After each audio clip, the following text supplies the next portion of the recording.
Cher Jean Lacouture, puisque cette fois il ne s'agit pas de moi, je vous ai élu avec attention. Ça, c'est la lettre de Malraux à Lacouture. Voilà, la lettre de Malraux à Lacouture. Je passe les compliments. Par l'œil et par l'esprit, vous êtes un excellent journaliste, vous le savez. Le journalisme vit de la puissance qu'exerce l'actualité dans notre civilisation. Puissance particulière puisqu'un quotidien vieux d'un mois est mort. Pas affaibli, mort. Malraux, il était toujours... Il jouait Malraux, même si il n'était pas en pleine forme. Il fallait vraiment qu'il soit à la hauteur d'un personnage de légende. Et il en faisait quelquefois juste un peu trop. Parce que, par exemple, un jour, venant déjeuner chez moi, Malraux nous dit à un moment, cette phrase étonnante, depuis qu'ils savent que je parle mandarin, les Chinois ne m'invitent plus. Or, il était évident pour quelqu'un, il devait savoir que je le connaissais bien, et je le connaissais assez pour savoir qu'il ne parlait pas le chinois. Pour avoir enseigné aux États-Unis, j'étais sensible aussi à une immédiateté de la langue anglaise, alors que peut-être le statut qu'on a dans l'université française fait qu'on n'a pas cette liberté de ton qu'on avait aux États-Unis. Je sais que quand j'écris en anglais, je suis tout de suite sensible au fait que la langue anglaise elle-même est exubérante, multiple, hybride, bilingue.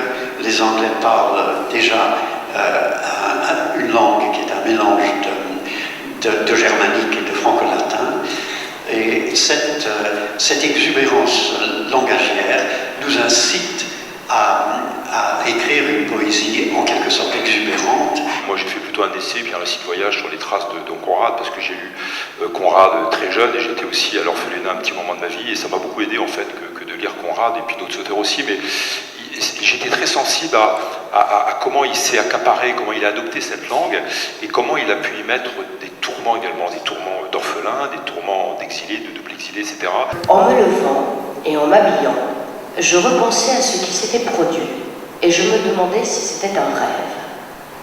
Je ne pouvais pas être certaine de la réalité des faits avant d'avoir revu M. Rochester, avant de l'avoir entendu répéter ses paroles d'amour et de promesse.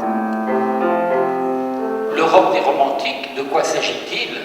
Il s'agit d'énergies, d'expressions qui se produisent en même temps partout en Europe sans que ces gens soient connectés.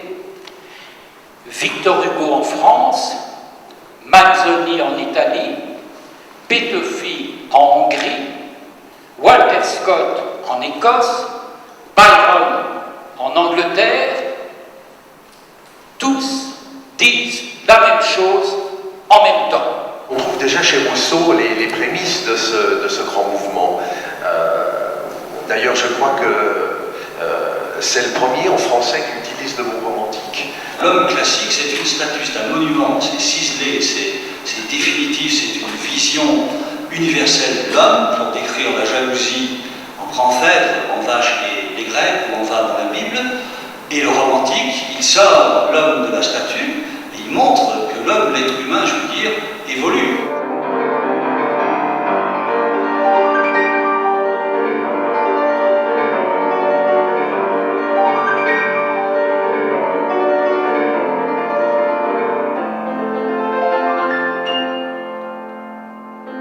Pourquoi est-ce qu'on écrit? Alors, j'écris pour sortir de l'enfer. Ça a été dit. C'est-à-dire que pour sortir de l'enfer, j'ai besoin de métamorphoser ma souffrance et de reprendre possession de mon monde mental avec une plume, ou un stylo, ou maintenant un ordinateur, mais c'est pas le même érotisme. J'écris pour témoigner.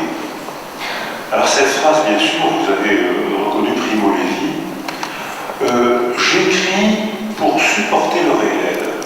J'ai un ami américain qui a été dans les camps japonais après la guerre de 40-45, c'était les camps Saint-Andrés. Et il dit que dans ces camps, les premiers qui tombaient, c'était les footballeurs américains. que les folles valeurs américaines